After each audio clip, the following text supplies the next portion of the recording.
I did, talk about that if you look at things from a proper perspective, if you look at Ephesians from a like a comic book or something like that, that fighting the evil forces of evil, really, and that's really Ephesians 6 and 12 and 13 is supposed to be trying to show us that we're supposed to look at it that way.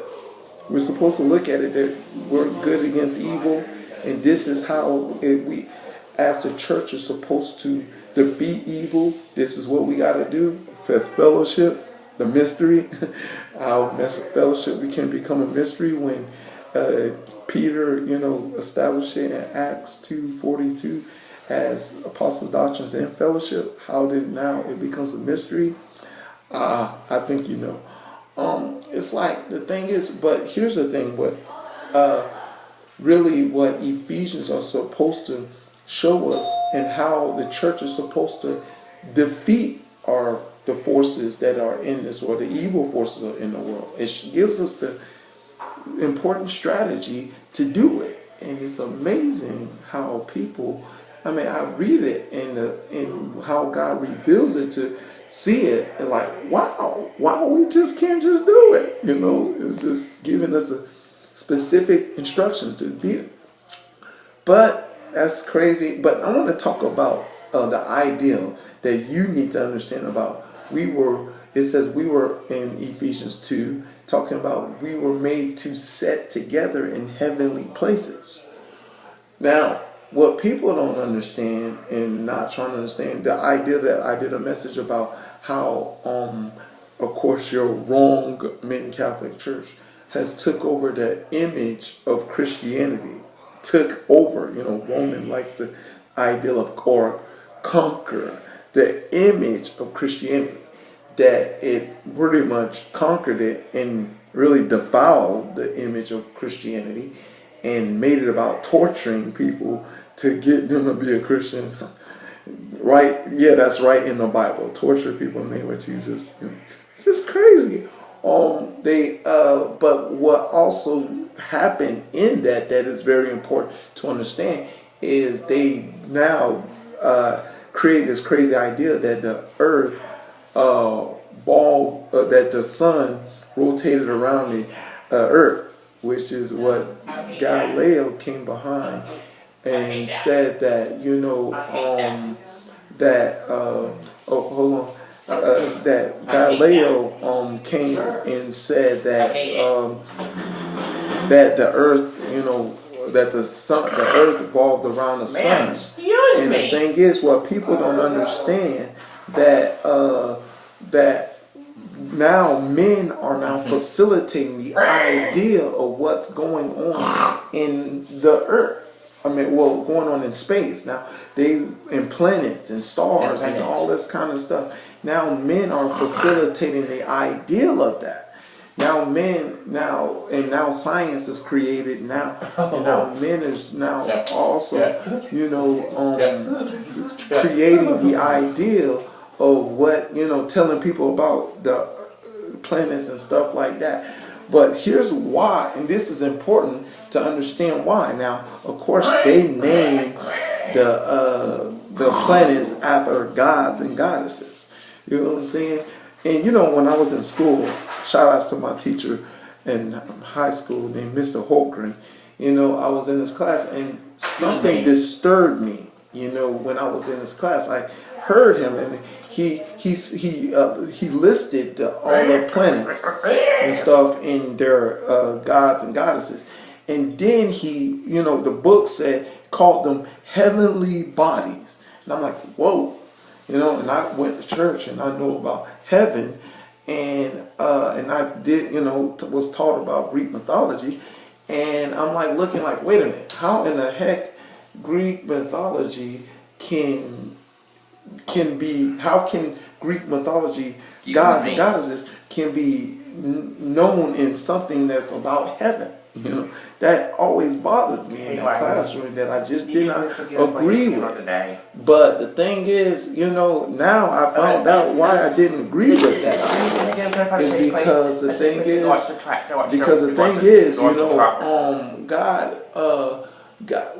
thing is, God created all things, of course. You know what I'm saying? And I don't think God named the planets after gods and goddesses that he says in his 10 commandments to not put no other God before him. You know what I'm saying? That just did not make sense to me. But it's because of a plot. You know, anything that, I tell you, evil, if you want to do evil, every evil or good thing has a purpose. Or we call it a plot, you know what I'm saying, concerning evil. But the thing is that he now named these planets after gods and goddesses, that people now men are telling these people, well, this is Jupiter, this is Saturn, this is this, da da da. But the thing is, that's not supposed to make sense. And they're busy studying why these planets are out here and something like that. But the thing is, of course, I did my research, and funny thing, and I did a message on this about the Sumerians. They got this picture of this big star in the sky. Y'all know about it on their hieroglyphics. The thing is, they got a big star in the sky, and then God showed me that star that they have is the star that same idea that Jesus came to this earth. They had the wise men were guided by a star, and this great star came up into this earth and it was an alignment of the planets. People finding out it's alignment of the planets, and then you think, wait a minute, what's going on here? Well, here's the idea that I discovered concerning the heavenly places. That, these churches are so much caught up in the earth that they don't even know that the heavenly places has significance concerning what's of God. You know what I'm saying? And the thing is, the ideal is that the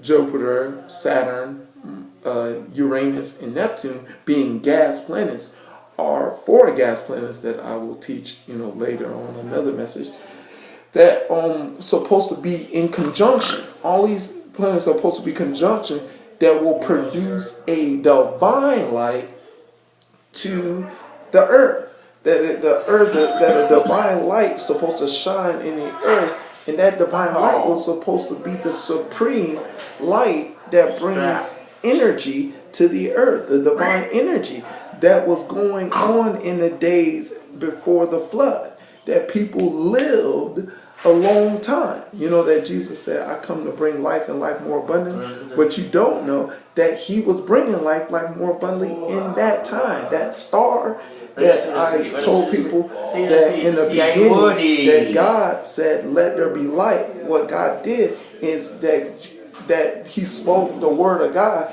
that aligned the order of the planets of Jupiter and Saturn and Uranus and Neptune, and they became in order, and then the light, Jesus became the force of the light that shined towards the earth, that gave life and life more abundantly, years and years. People lived up to, like Methuselah lived up to 969 years. People lived a long time at that time, because Jesus was the light, the order of aligning the planets together to shine forth the true legitimate energy force out there. The sun was never the energy force. The sun was they call it the lesser light, and the greater light and the lesser light. There wasn't a significance in that time. Only the divine light was the significant power of it. Now, funny, I did research about Gilgamesh. That Gilgamesh talks about he lived before the flood. That about he was talking about, I guess he had a father named Shamash, and the thing about that he was called a sun god. You know what I'm saying? And I'm noticing the sun god, parallel pattern. You know what I'm saying? There's a lot of sun gods. You know what I'm saying? Of course, Bel is a sun god. There's so many sun gods and sun gods. Of course, in Egypt, Horus, sun god.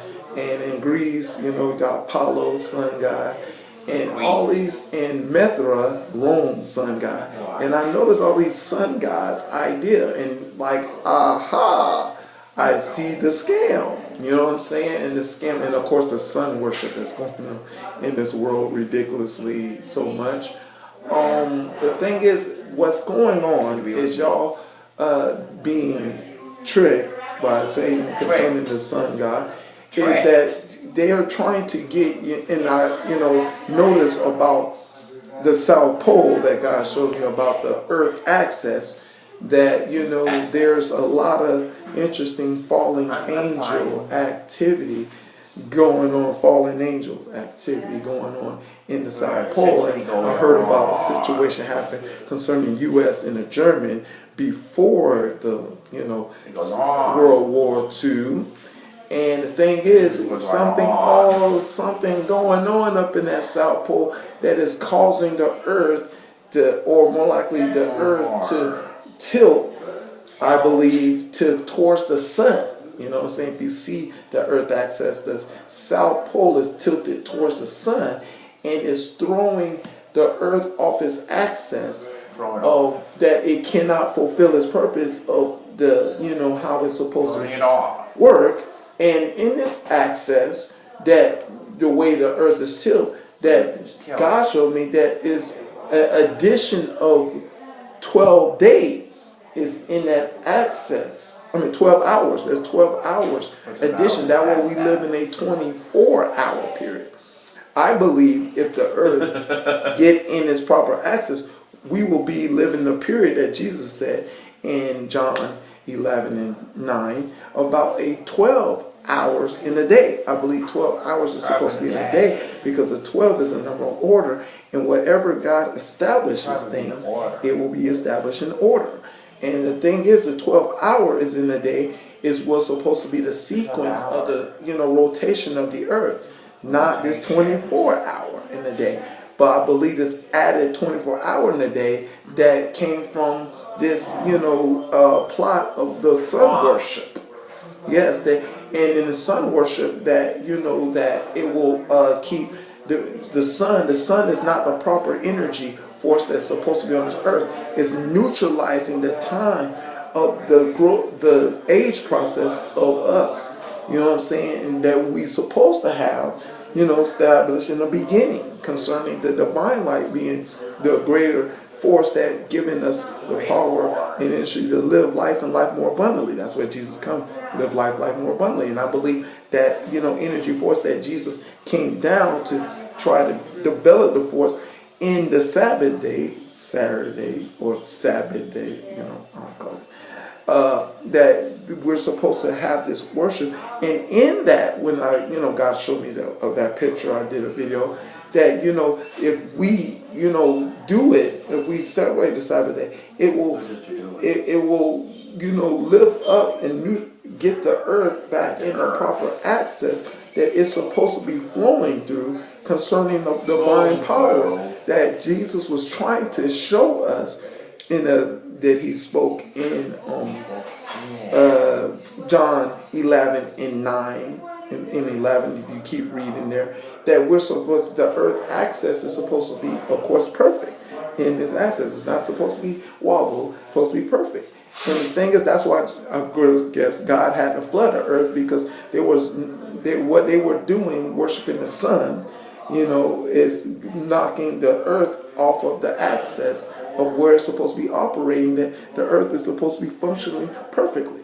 But that's what we need to understand about understanding the heavenly places, that they're trying to blind everybody to understand that, to keep their plan going on, to get this world in all kind of destruction. And that's why Jesus said in Matthew's 24 that talks about the deception of the earth. There should be, this false gods and false this, and there should be famines and earthquakes and stuff. These stuff will happen because of the access of the earth and how it's tilted and it's wobble that is really, keeping this earth in the wrong position and not in order that it can be functioning, flowing the way it's supposed to be.